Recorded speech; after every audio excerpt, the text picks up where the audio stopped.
How to connect the vacuum pump to the machine. Please look at here. This is the vacuum pump we connect with the machine.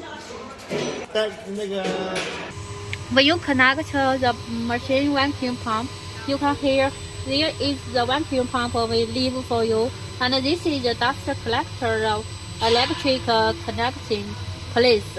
And this one is the machine power connecting. Because the machine is 220 voltage, so you need only connect with two wire lines. One is L and one is N. And there is the line, ground line. You can connect here. You find a line to connect it to the earth. The machine vacuum pump is connected. This paper is okay. You can connect to your own vacuum pump or buy a vacuum pump to connect. And this is the air compressor. And here is this is for the air compressor. You just need to insert the tube into this setting. We will put this one with the machine together.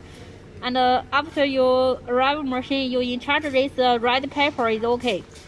There is no value, no need to adjust. The air compressor you can use with is over the 0.65 m. This auto oil pump we have already set for you. When you find this is no oil, you just fill in the oil is okay. This is use the engine oil.